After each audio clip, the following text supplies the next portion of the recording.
Good evening.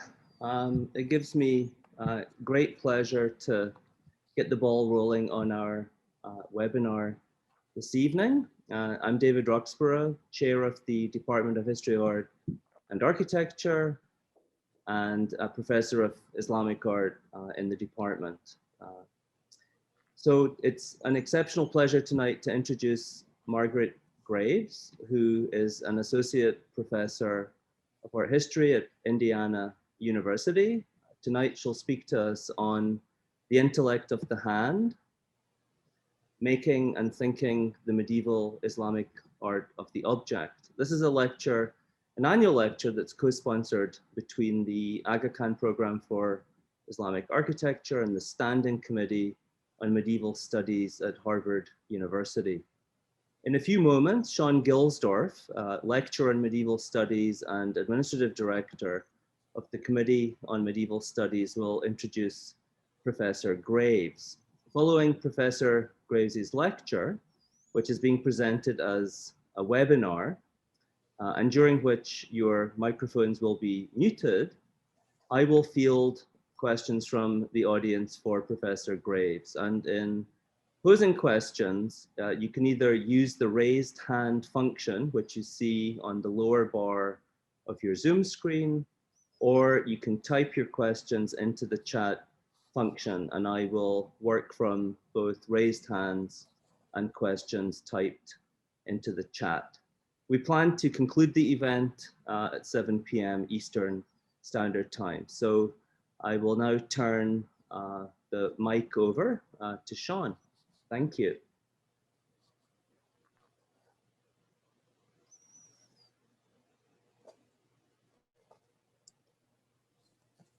Thank you, David.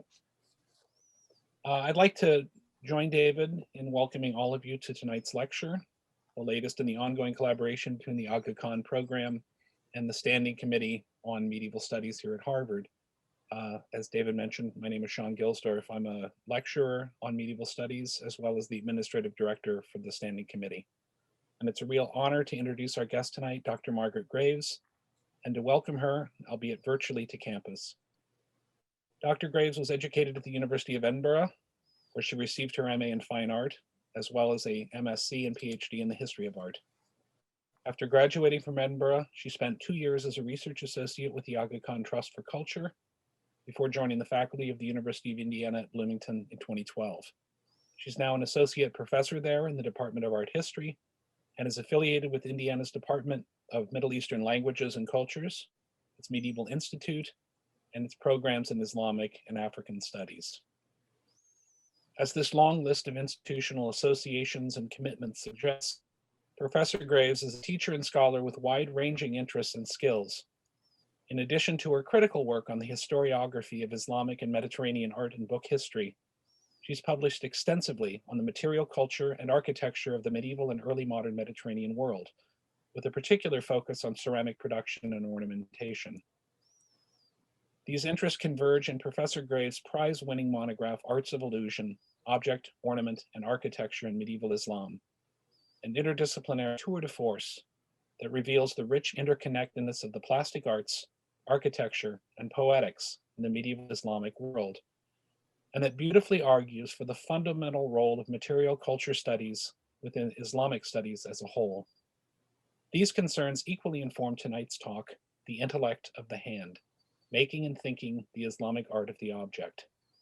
Please join me in welcoming our distinguished guest, Margaret Graves. Thank you so much. Okay, I'm going to go to screen share. Hang on.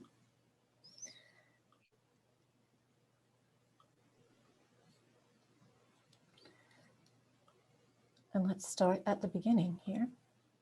Great, full screen. So thank you so much to both Sean and the Committee on Medieval Studies and to David and the Aga Khan Program. I'm obviously delighted and really honored to be here today. I only wish I could physically be there rather than here. I'm going to be presenting material from my book where I made a case for the medieval Islamic art or medieval Islamic art itself as an intellectual endeavor that I think poses some very important challenges to some of the orthodoxies of both art history and Islamic studies. So in the book, I lay out the case for a medieval Islamic art of illusion, primarily through exploring the web of connections drawn by medieval craftsmen between objects and buildings, both of them arts of the third dimension. I use these to trace the modes of indirect reference that craftsmen harness to generate formal and conceptual correlations between those two practices. At the same time, the book was really seeking to return the art of the object in medieval Islam to an expanded cognitive field that encompassed awareness not just of architecture, but also of other forms of art, so literary, poetic, and painterly. And all of this in an environment that recognizes the mutual reinforcement of those different modes within the medieval Middle East. So the objects of the book are varied, and these are just some of them. We have lanterns fashioned after miniature shrines, stands that reconfigure the form of garden pavilions, incense burners that assume the contours of domed monuments, and inkwells that play at removes with the egress and ingress of monumental architecture. The subjects of the book are, as you can see, functional objects that allude to the forms of buildings without precisely recreating them. The very notion of resemblance embodied by objects like these defies the paradigm of mimesis that still occupies the disciplinary core of art history. These are not, clearly, models of architecture, nor are they sculptures. Instead, they pose other ways in which the idea of a building can be made to resonate within and upon the body of an object. So many of the plastic artworks of the medieval Middle East, including, of course, what I'm showing you now, I think are deeply intelligent artifacts, born of a culture of craftsmanship that recognized what I have termed the intellect of the hand. At its core, the book argues that making is a form of thinking. This means that we can and we should understand the objects of medieval Islamic art, ceramics, metalworks, stone carvings, jewelry, as sites where the cognitive and the manual faculties are interwoven, and as participants in the wider intellectual life of the medieval Islamic world, imbricated with currents in philosophy, theology, poetry, literature, and science. So in the first part of the talk today, I'm going to lay out some of the case for this medieval Islamic intellect of the hand. And I'm going to argue that craftsmanship should be reinstated into the intellectual history of medieval Islam, at the same time that I am seeking to further the role of intellectual history in the study of medieval craft. In the second half of the talk, I'm going to look specifically at how some of these compelling objects reconfigure the formal language of monumental architecture, and indeed perhaps even have a hand in producing that formal language, to show what I mean by the arts of illusion. So first, the interconnectivity of the mental, the manual, and the sensory faculties is something that unites all realms of making. Post-industrial perspectives and the romantic myth of the artist as a genius and the modern subordination of the applied to the fine arts have all tended to make it quite hard to see the sensory and intellectual engagement necessary to craft production. But what happens when we look more carefully at the act of craftsmanship and the so-called applied arts? I don't deny those who have a formal training in the arts and crafts have a bit of an advantage here. David, of course, is one of them. But anyone who wants to stop and think more carefully about the processes of making and to contemplate them as acts that unfold through time and in response to materials, anyone can do that if they take the time to pay close attention to the objects. Craftsmanship is not a mechanical process of impressing fully formed anterior designs onto passive matter.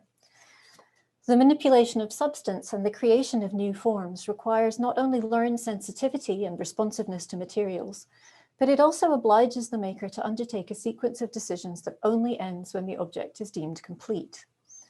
The work of getting something to turn out how you want it to, it may look mechanical perhaps from the outside sometimes, but even the most mechanical act is the outcome of a decision.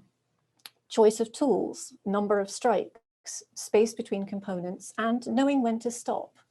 Think of working in the plastic, but actually quite breakable medium of brass, pushing through highly complex three-dimensional forms from behind a single sheet of metal with a snarling hook without weakening the brass beyond its limits. And you can see, this is a wonderful photograph Moya Carey supplied to me. You can see up here that we have, the brass has been pushed too far here and has actually started to, this is a weak point where it started to go. All such processes are possible only when the information concerning judgment and responses is flowing back and forth continuously between the senses, the brain, the body, and most particularly the hands. Complete mastery is attained only when those faculties become fully integrated into each other through hundreds of hours of practice. Sometimes we can find traces where a skilled artisan has improvised a solution when things didn't land quite as intended, as you can see here on the design painted on the exterior of this early 13th century Persian lustre bowl. So what's happened is the artist responsible for painting the outside has done a repeated motif, and you can see that they've ended up with a final space that doesn't quite accommodate the full form of this round kind of cotton ball floral design. So instead, they've improvised a symmetrical fill with two semi-occluded forms to avoid, as far as possible, puncturing the rhythm of the design or distorting its elements. And I love this. This is a wonderful moment in this kind of material. You see this a lot where there's on-the-spot thinking going on, that you see a skilled designer has quickly had to improvise a solution. Histories of making are only rarely transcribed into texts.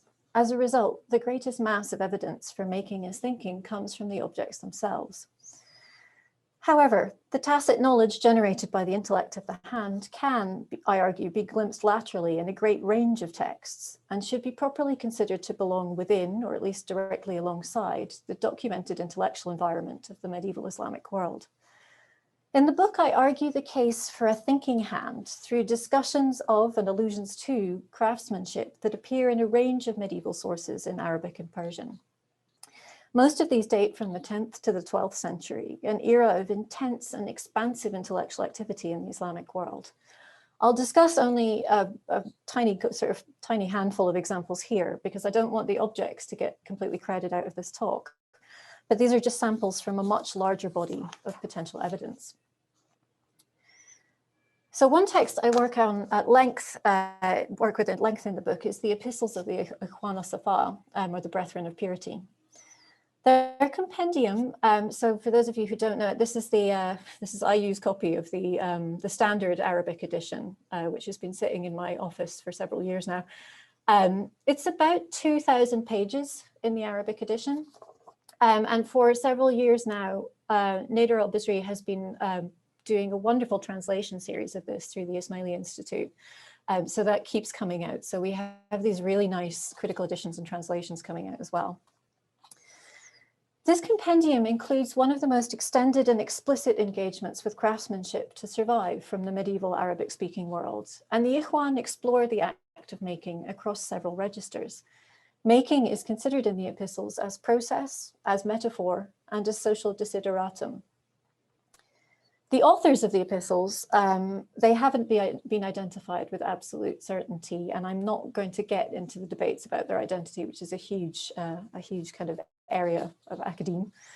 They're generally agreed to have been members of an esoteric organization primarily operative during the 10th century in Basra, which is a major cosmopolitan center, and possibly also Baghdad. Their monumental compendium is a syncretic amalgam of the diverse philosophical and theological traditions available to a 10th century coterie in Mesopotamia, as well as forming a window onto the society they inhabited. I will look only at a couple of important aspects of this text today, including the Ikhwan's striking conceptualization of the internal senses, those post-sensationary faculties of the mind that process the information received from the senses and ultimately produce thought. So this is the tabulation of the internal senses in the Ikhwan al-Safa. Like other medieval Arabic-speaking intellectuals, the Ikhwan certainly, they operated within a philosophical tradition that recognized complex and variable cognitive procedures of sensing, imagining, estimating, and remembering, often referred to as the internal senses. Of the 5 post-sensationary faculties that the Ikhwan tabulate, the first 3, so here we have imagination, cogitation, and memory. These first 3 replicate a threefold classification that's found in earlier sources. But the 4th and the 5th faculties, so the al-natiqa and the al-saniya faculties, so the speaking and the making faculties, these are much more unusual within the greater tradition of the internal senses, for they are, in fact, productive faculties. So while the Ikhwan's explicit inclusion of speaking and making within the internal senses is unusual, it's not without precedent in medieval Arabic philosophy. It echoes the two modes of imitation that were proposed by the philosopher Al-Farabi, and I won't read out the entire quote, but he talks about this idea of imitation. It's most often been looked at in relation to what he says about poetics and about the idea of using a statement to create an image in the mind of a listener. But he also talks about this equivalence between using words to create an image and using your hands to create a reference to something in the real world. An earlier prefiguration of this model can be found in the writing of the Basran literature Jahiz, when he talks about how he says here, man is called the microcosm because he's capable of producing anything with his hands and imitating all the sounds with his mouth. Thus, the Ikhwan's model of the internal senses, while it departs from the Aristotelian model that would be further elaborated by Ibn Sina and others and is much better known in the West because that's how these ideas were received in the Latin tradition. However, the Ikhwan's model does formalize an earlier Arabic tradition that recognizes the uniqueness of man's productive faculties of making and speaking. In effect, the Ikhwan recognized making as thinking. In this light, it's not surprising that materials and the act of making are the essential substrates of the Ikhwan's intellectual enterprise, and that they have given us, in their 8th epistle, probably the fullest exploration of the manual crafts to survive from the Islamic world prior to the 14th century. For those among the Ikhwan who did not have formal connections to craftsmanship, the artisanal activities of the bazaar would still have been visible within the cosmopolitan environment of medieval Basra, as indeed it would have been in all major urban centers of the Islamic world at that time, engendering a level of common familiarity with craft practices that's generally quite absent from modern life. So this is, of course, many of you will recognize this. This is a map of Aleppo, which of course has suffered horrifically in recent years, but showing the extremely famous long covered markets here next to the citadel. This proximity to making and materials, which must have been part of normal life in pre-modern urban societies, gave rise, I argue, to a distinct medieval Islamic form of material imagination.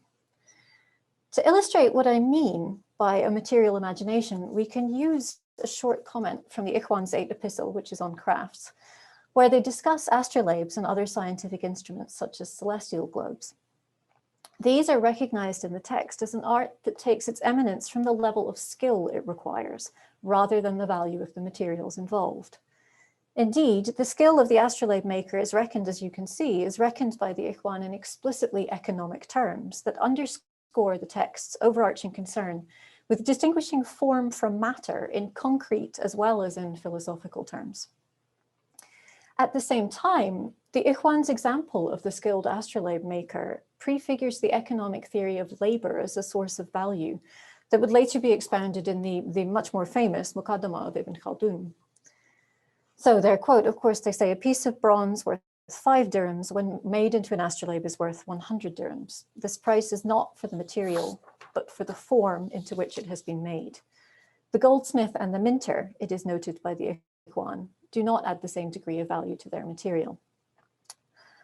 So the astrolabe is perhaps the most important manufactured object to appear in the epistles, where it's clearly intended to represent the ultimate embodiment of man's ingenuity in forming ever more complex creations from raw materials. However, it's also been suggested that many, if not most, of the surviving medieval astrolabes were made as collector's items or display pieces rather than for serious use. This is David King's argument about these. A circumstance that's perhaps reflected in the astrolabe status within the epistles, where it is figured as the acme of artifacts. The treatment of the astrolabe in the epistles, I'm emphasizing it here because it does bring together the two sides of the material imagination at work in medieval Islam.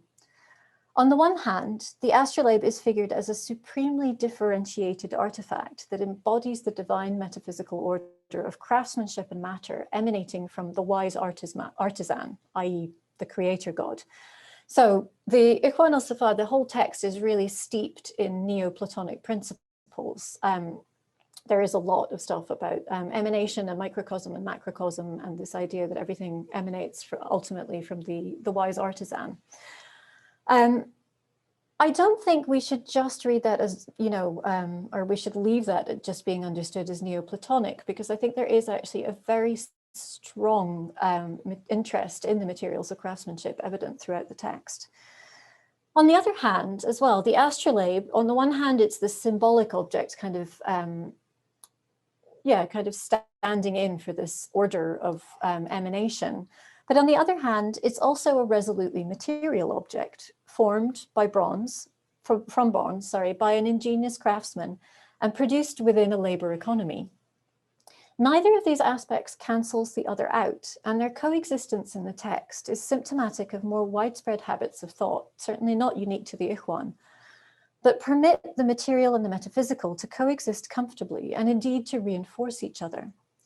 Modern scholars of intellectual history and esoteric mysticism alike have, I think, tended perhaps too often to interpret the medieval sources in such a way that the material realm is constantly subsumed by the immaterial, as if the physical world left nothing behind in the text once it had pointed the way to a higher truth.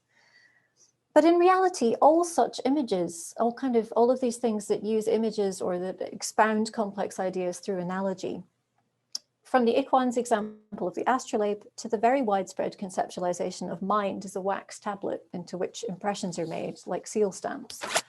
All of these things depend on, for their efficacy, on the reader's sensory recall of physical matter. So in order for the incredibly well-known, and of course also from the classical world, the trope of mind as a kind of wax tablet, in order for this to work, in order for it to be the effective analogical model that it is, you have to actually know what wax is like, and you have to have a pretty clear image in your mind of wax and how wax takes an impression.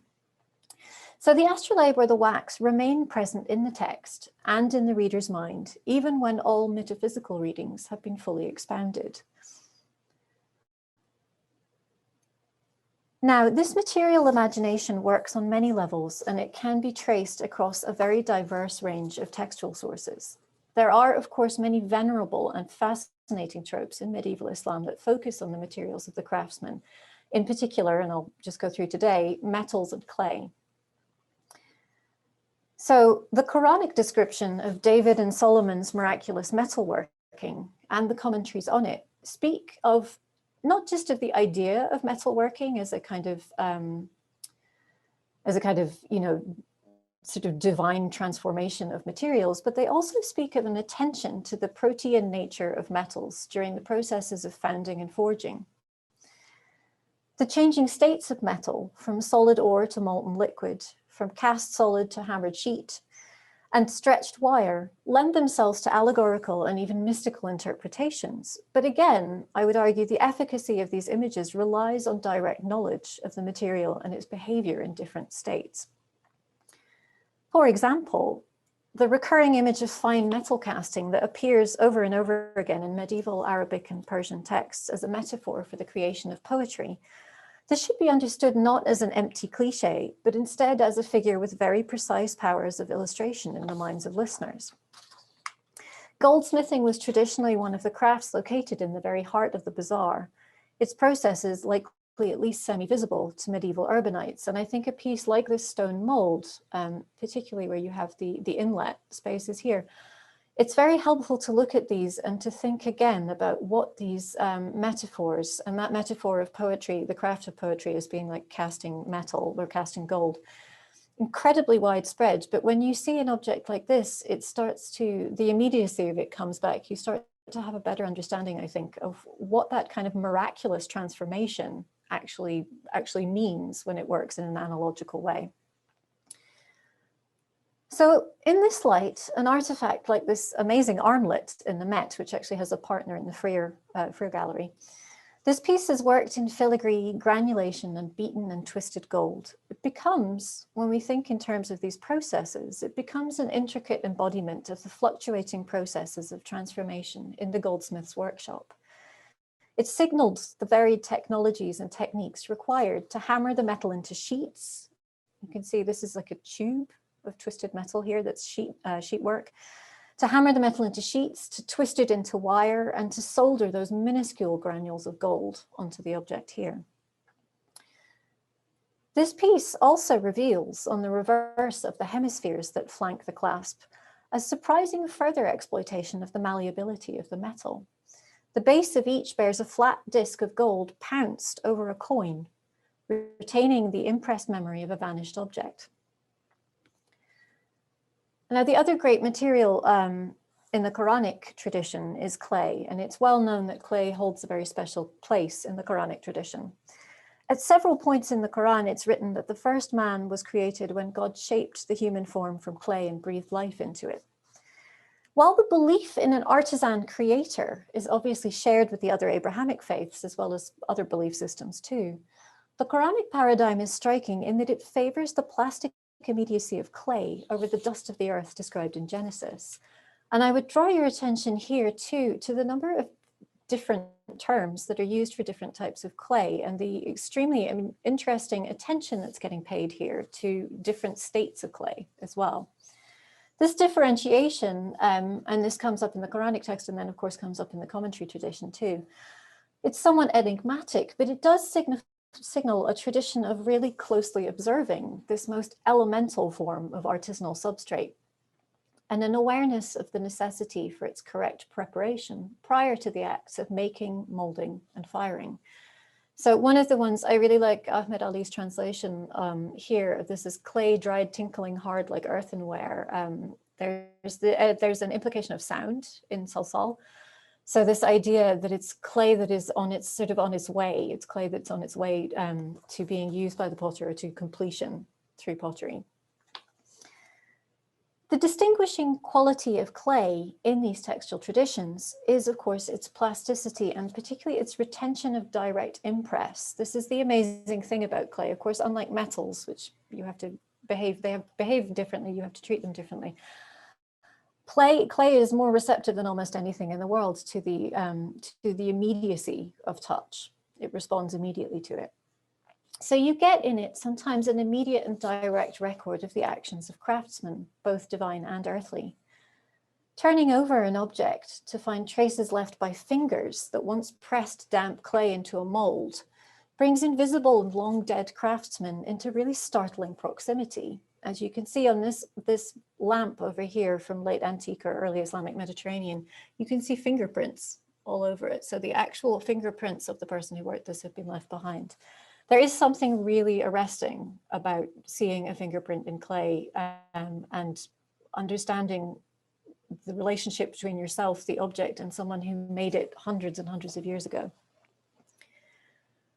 A late 12th century stone paste vessel on the right, on the other hand, reveals the traces of being turned, a spiral rising slightly with the movement of a hand and a rotation of the potter's wheel. This is it's a really nicely potted object, and you can see that in the middle. So this is one of the, you'll notice too that in order to get this kind of detail for you, I had to ask the Met to do this photograph, especially of the underneath of the lamp, and take my own photographs inside objects.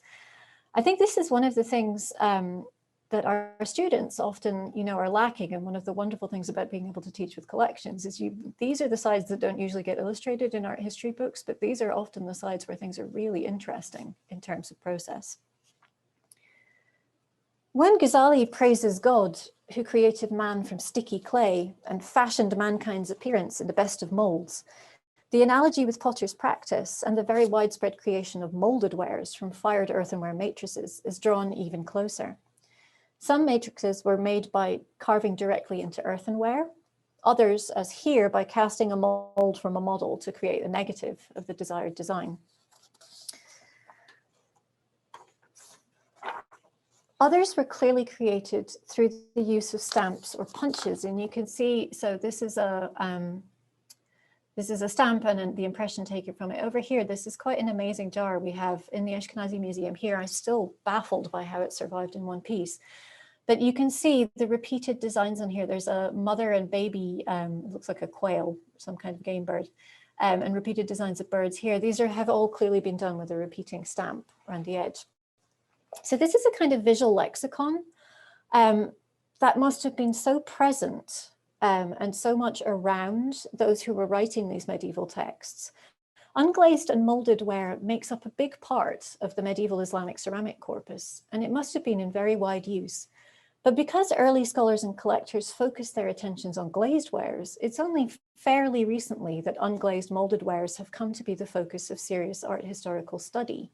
And as I hope that piece in the Ashkenazi Museum shows you, they're really worth the time. These are quite amazing, not just for their ubiquity, but also for the artistry at work in them. As a widespread medium of artistic dissemination, the ubiquity of unglazed molded ware can be traced not only from its archaeological presence, but also through the many philosophical analogies drawn with molding from clay. So in the first half of this lecture, I've begun to draw together the world of matter and the world of mind to bring into relief the medieval Islamic intellect of the hand and advance this maxim that making is thinking. I think it's only by acknowledging the cerebral dimension of making that we can fully recognize the achievements of medieval artisans. The intelligent craftsman hailed by Ibn Khaldun in the 14th century was not a one-off, but instead had a long history in Arabic and Persian literature of various kinds. Nor did the craftsman's value lie only in his usefulness to society as a maker of clothes or cooking vessels. He was at work within a broader cultural landscape suffused with the concerns of materiality and making. These reverberated in this prophetic tradition of the artisan god. They also penetrated the philosophical and metaphysical realms and underwrote the most intelligent considerations of social economy. Thus, the intellect of the hand was a significant component of the medieval Islamic textual intellectual tradition, whether it was transcribed into textual records or revealed through its direct creations in clay, metal, glass, and stone. Now, of course, in the book, I go into a lot more detail and marshal a lot more sources to this end. Here, I've just concentrated on the Quranic tradition and the Ikhwan al-Safa to give you two of sort of important visualizations of this, the centrality of these kind of material models of thinking and of thinking about making to the medieval Islamic tradition. Okay, the second part. So within the project itself, having laid out that background and what I've just been sharing with you, that comes from the first chapter of the book, which does a lot of the work to sort of lay this intellectual foundation for the idea that these are, you know, deeply thoughtful objects. In the project, I drew together groups of objects from the Eastern Mediterranean to the Iranian plateau, dating from the 9th to the 13th centuries. Many of them are from the 12th and 13th centuries, a period from which a great number of artifacts survive, albeit most of them without any real provenance information or archaeological record. And that, of course, is a huge subject for a whole other conversation. In each case with these objects here, the conceit of resemblance drawn between an object and a building has been intentionally constructed by medieval craftsmen around some perceived kinship between the miniature and the monumental. Whether it's a form, and the obvious example is domed lids and domed roofs, or a function, frequently containment, whether of important substances or sacred spaces, or both of those things. The web of evocation between objects and buildings then gets elaborated through a plastic system of analogies, allusions, and correlations, from the meaningful placement of individual motifs to the articulation in miniature of volumetric spaces. To consider how this process works, I'm going to look today just at three particular examples. One, which is up here, is a singular object and one of the earliest pieces discussed in the book, a cast copper alloy incense burner found in Sweden. I'll follow this briefly with these pieces down here, some objects from the 13th century, to show a change in the way that the idea of the domed monument on objects was working. The last example I'll talk about today is a group of unglazed earthenware jars with elaborate decoration that hail from Syria and the medieval Jazeera, first studied as a group by Gerald Reitlinger in 1951. So first, the incense burner, which is a pretty incredible object. In 1943, the story goes, two boys playing in a forest in eastern Sweden uncovered a remarkable cache of metalwork. Hidden in a crevice between two boulders, partially buried under a layer of earth and stones, were an extraordinary incense burner, 3 sets of tongs, and a lidded spout apparently detached from a larger object, which is what you can see lying over here. The most impressive piece in the group by far is the spectacular incense burner. Taking the form of a domed cuboidal building mounted on 4 feet with a long projecting handle, it stands an imposing 35 centimeters high. I mean, it's a big object when you encounter it in real life. When I went to the museum in Gävle, they were kind enough to take it off display and take it through to the education center so I could get better photographs of it. And it really is a big, hefty thing that has a very arresting material presence. Those few scholars that have written about this incense burner agree that it's from the Middle East, probably 8th or 9th century in date, but geographic attributions have ranged from the Eastern Mediterranean all the way to Afghanistan. The incense burner is at once a type, one of the many domed incense burners made across the early Islamic world, and a unicum. There is really nothing else that looks exactly like it. It's a primer and a puzzle. On the object, the incised words Bismillah Rahman inscribes the object with the first part of the Bismillah, the formula that opens every surah of the Quran but one. And you'll notice it's a pretty strange inscription. The Ar-Rahman is upside down and sandwiched in the middle between these two parts of Bismillah. So what it says is in the name of God, the compassionate. If the full formula were completed, it would be in the name of God, the compassionate, the merciful. The Bismillah is, of course, one of the most extensively used pious phrases in Muslim life, but it is not actually very often found inscribed on objects of use like this. This is pretty unusual, and I haven't seen much else apart from some seal rings. I haven't really seen it much else on objects of use. The epigraphy is scratched in a pretty awkward rectilinear script, which follows some archaic Kufic conventions, but confounds any kind of precise dating through calligraphic style. At best, one could say that it suggests an earlier medieval date rather than a late one. The scrap of writing looks, I think, probably to have been driven into the bronze surface after the projecting handle was attached, and may bear witness to the difficulty of working on such an awkward surface. So I think it's quite possible that this is a post-production inscription.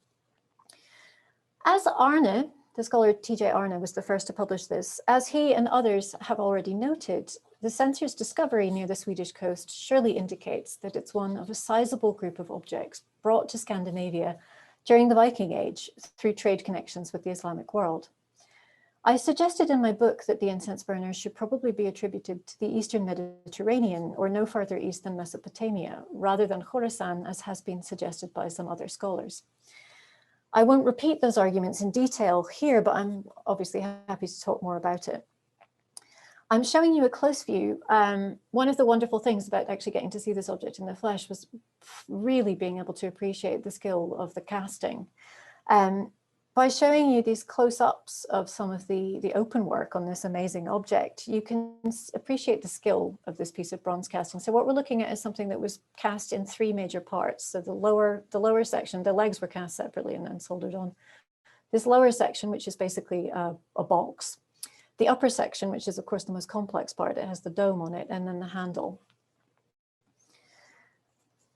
The power of the palmette design that we see on the object lies not in perfect regularity, but in its modeling of surface, its plastic capture of a delicate organicist growth that is at once vegetal and completely removed from the natural world. In some passages of the open work, the surface seems almost immobile, oscillating through sharply defined S-curves, like you can see here. Really, there's a very sinuous line. Indented lobes, you can see there are a lot of indentations which must have been on the model from which it was cast, and fine feathery incisions which may have been enhanced after casting was complete. At some points, it almost seems to capture the flow of molten material and the changing states of bronze, recalling some of the protean and alchemical dimensions of metal alloys in medieval Arabic literature. Opening the incense burner reveals the contradiction of this open work. And open work is often like this when you see it from the back. The delicacy of the external designs contrasts quite sharply with the roughness of the back surface. It is like a completely different object when viewed from this angle. Now, in terms of general morphology, this incense burner has a small number of close comparators. the very, very famous example in the Freer Gallery over here, and then 2 pieces in the Coptic Museum in Cairo, one of which is in exceptional condition while the other is more degraded. So the Freer piece, attributions of it have kind of gone back and forth, but I think the consensus is largely settled on Egypt. And the 2 in the Coptic Museum are presumed to come from Egypt. The more elaborate one, the top one there, that is recorded as, or it was reported to have come from Atnas in Middle Egypt. So I think that's part of my case for moving to an Eastern Mediterranean attribution for the Yavle incense burner too, although of course there's more to it than that. Conceptualizing an incense burner as a monument was seemingly an embedded practice in the Eastern Mediterranean sphere by the coming of Islam. 2 objects, both excavated from 8th century levels on the Amman citadel in Jordan, represent 2 distinct pathways for this idea in the early Islamic period. Both use the form of a central plan monument as their basis. One obviously is round and the other one is square. These objects attest to the colossal cultural significance that was accorded to the central plan domed monument in the late antique Mediterranean world. So these objects were created within a landscape scattered with martyria, cyboria, and edicules of various kinds, including this one in carved stone, which was excavated from the ruins of the audience hall at Khirbet al-Mafjar. The idea of combining incense burners with architectural forms must of course have arisen in part from the parallel of the domed form of each. But this monumental form must also have surely been chosen for its gravitas in a milieu where there was a long tradition of central plan domed structures across a whole spectrum of scale. So the incense burners, I argue, are participants in a fluid and evolving vocabulary of forms, demarcating sacred and significant spaces in the Eastern Mediterranean and beyond. Their assimilation with a significant architectural form then is it's one of the ways of endowing them with greater cultural weight. One of the most striking aspects, I think, of this little group is their unitary nature as objects and the resulting vividness of their immediate visual and material impact. In each case, object and monument are fully merged into a self-contained unit that stresses its chosen architectural concept by foregrounding the formal unit of the dome and its relationship to the cuboidal structure beneath. At the same time, elements of architectural fantasy, such as the exaggerated calyx finials, they coexist with monumental forms of greatly reduced scale. We have zoomorphic feet, we have handles, surface decoration containing little that is really specific to architecture. These elements, they add up to a kind of parataxis, but I don't think it's not intended to add up to a mimetic rendering of something in the real world. Rather, these seek to create totalizing units that impress themselves upon the beholder as vividly and instantaneously as a mental image. In use, these incense burners would have been wreathed in smoke too, and partially dematerialized by it. A later group of Eastern Mediterranean lanterns shares with the incense burners not only the form of the domed monument, but also, of course, the function of housing another, even more visually effective emission, which is, of course, light. Where I argue that the early incense burners can be related to honorific currents in late antique art and architecture, these later lanterns are products of a medieval Islamic landscape, in which the central plan domed monument has been fully assimilated into Muslim pious visitation and funerary practices. So the difference in time between 9th century, those 9th century artifacts and then these 12th or 13th century materials, that has affected a great, of course, those who know architectural history of the Islamic world, that has affected a huge kind of revolution in the understanding of the central domed monument, which has really been incorporated into the Islamic tradition for funerary architecture by that point, by the 12th, 13th centuries. So having been fully assimilated into Muslim pious visitation and funerary practices, the form's proliferation across Central Asia and the Middle East by the medieval period and its incorporation into popular religious practice meant that the central plan monument, from its grandest to its humblest incarnations, would have been familiar to 12th, 13th century audiences across the social spectrum, as would its meaning. By creating lanterns in forms that allude to Islamic commemorative architecture, the artists of these objects must have been strongly motivated by symbolic connotations. Of course, light, nur, is the most inclusive attribute by which God is described and became, in the Muslim tradition, one of the 99 beautiful names of God. In a cultural setting steeped in the religious value of both light and similitude, crafting a lantern in an architectural form associated with Islamic funerary buildings and shrines creates the possibility of a fully radiant miniature monument, a light of the faith. The domed lanterns represent, in use, both the materialization of immaterial radiance and a layering of visual metaphor. The lantern becomes a commemorative building, which becomes a beacon, which becomes Islam. Finally, I come to my last examples in this talk, the huge earthenware jars known as hubs, which received a seemingly unique form of decoration in medieval Syria and the Jazeera.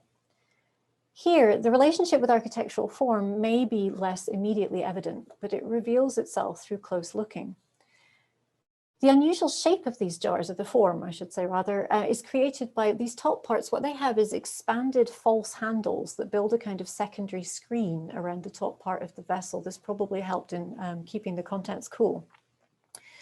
So you have this kind of, this area from the shoulder to the lip.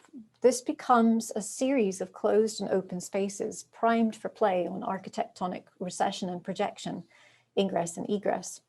Handles become arches, surfaces become alive with figures who populate fictive spaces. So you can see it's easier to read on these ones where it's been done with, some of it is molded. Over here, you can read it a little more easily that the seated figure is sitting in an arch here. These pieces, and there are a whole group of these, they're really amazing. They're done with barbotine work, which is basically like piping in clay, and you can really see that when you look at it. They have a slightly more interesting and more complex relationship with this kind of architectonic idea. Several examples of this type have this combination of a polylobed arch, and you can see at places like Mardin, you can see the architectural traditions that we could relate to these. They also, those arches have in them a standing figure. It's a very stylized human form, but it is definitely a human form. So this is a person standing there. And then modeled animals. I can't quite tell what type they're supposed to be, but modeled animals hidden here. They may be supposed to be felines, hidden in these spaces under the shade of the handles. On this fragment that I photographed in the Aleppo Museum, the handles themselves are formed from stylized serpents. So if you look at the top here, these are the open mouths of snakes. They're open mouths lunging towards the lip of the jar. This is a virtuoso articulation of the plastic medium of clay that makes quite explicit a relationship with the talismanic architectural decoration of the 13th century Jazeera. And there's a really excellent article by Persis Burlekamp on this in a recent issue of Representations. This talismanic architecture is seen at its most spectacular in the carved surround of the portal from the mausoleum of Imam al-Bahir in Mosul. There, heads of paired open-jawed serpents serried along the top row of arches twist around to lunge towards their own scaly flesh. So if you can see this on here, it's absolutely amazing. This is so you have this knotted arcade, which is actually, when you look closely, formed from the bodies of snakes, and then their heads are at the top here, and they're biting themselves all along the top row there. It's a completely extraordinary artifact. In a similar vein, the jutting lion protomes that are seen on many of the jars recall those above doors in the monuments of Mosul and Aleppo. So I know these are quite hard to read because the objects have been damaged to some extent, but where you'll have to take it perhaps on trust, what this bit sticking out here, this is the head of a lion. It's been quite worn away. Reaching down, its two front legs are reaching down and its paws are grabbing towards something below. On this object, you can see there's one here, there's one over here, and then there's one up here as well. They do have identifiable feline faces with those kind of slightly bulgy eyes.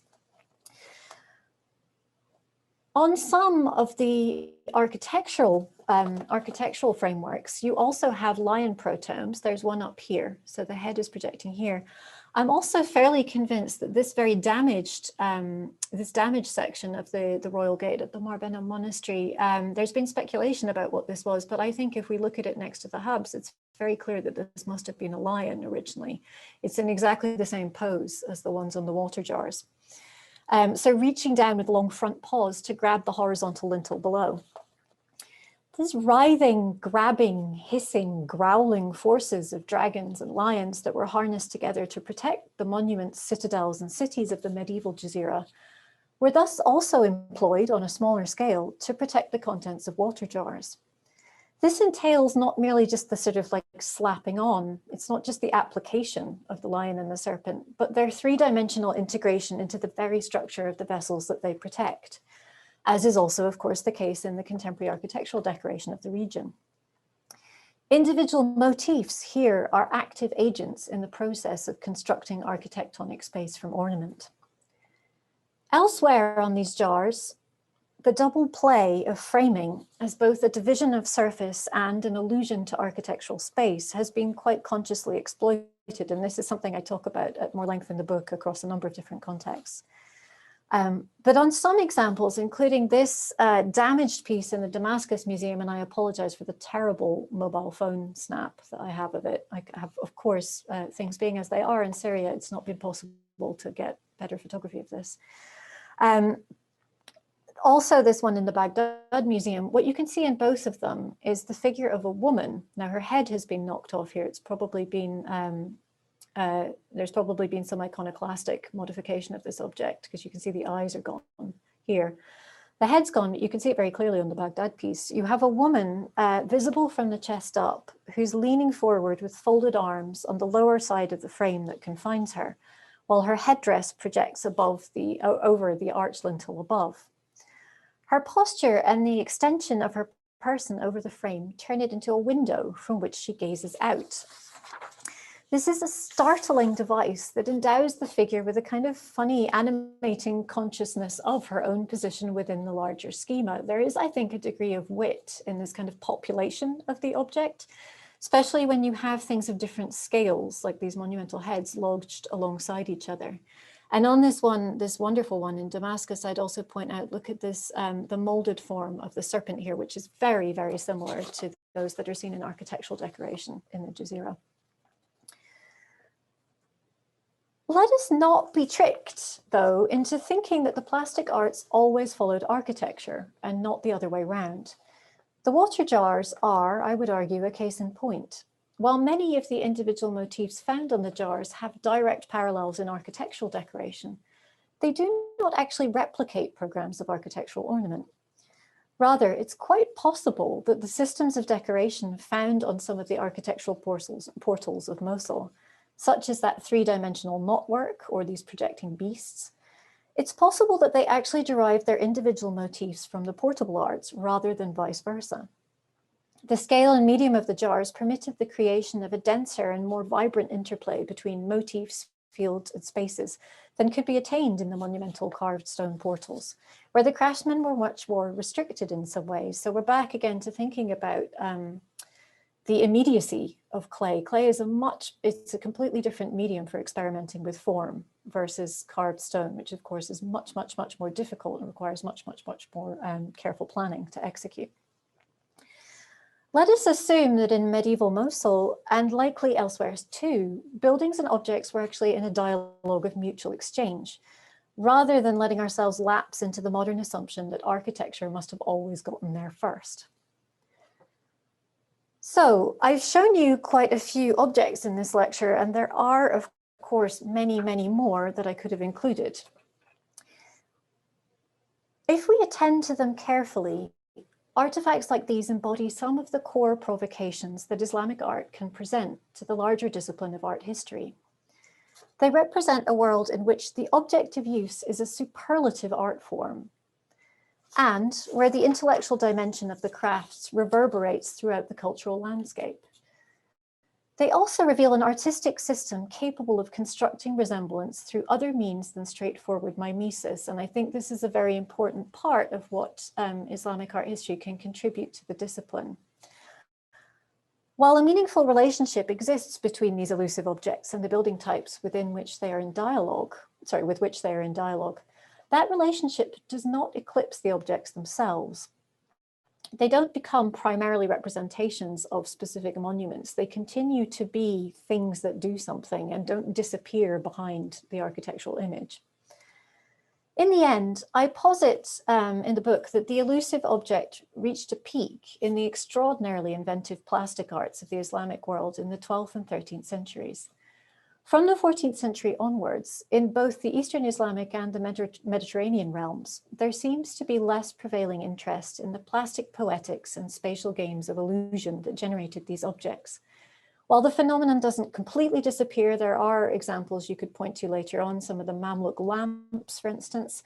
But overall, the idea of this kind of particular material visuospatial three-dimensional play seems to have really lost ground long before the decisive arrival of the great early modern empires in the 16th century. Now, I would link this transition with a palpable, if very complex, late medieval and early modern shift towards that I see happening towards the privileging of highly finished surfaces and the two-dimensional image over the earlier model of materiality and three-dimensional forms of signification. I've argued in a forthcoming article that there seems to be a shift in the conception of the image around the 13th century. Earlier texts of the image that present image making primarily as process and performance. We see those starting to give way by this kind of through the 13th century to an idea of the image that is much more focused on the artifact itself as a subject of perception. The Khamsa illustrations that show the Greek-Chinese painting competition, these are very famous to Islamic art historians and absolutely wonderful for anyone who doesn't know them. These paintings, I think, are interesting and quite important embodiments of this shift. They're illustrating an early 13th century text, but all of the surviving images that we have come from the 15th and 16th centuries. I think that it's particularly the more numerous, but much less widely discussed images that depict the artists at work rather than the ones that show the moment of revelation. Those are of particular interest, I think, because they capture some of the tensions between process and product in artistic representation as the status of the image is changing. Now, the reasons for these tectonic movements in material and visual culture might well lie as much in the histories of poetry, literature, philosophy, vision science, and the economic structures as they do in the histories of the visual arts. And so with that enormous vista opening up, I will end my lecture here. Thank you very much.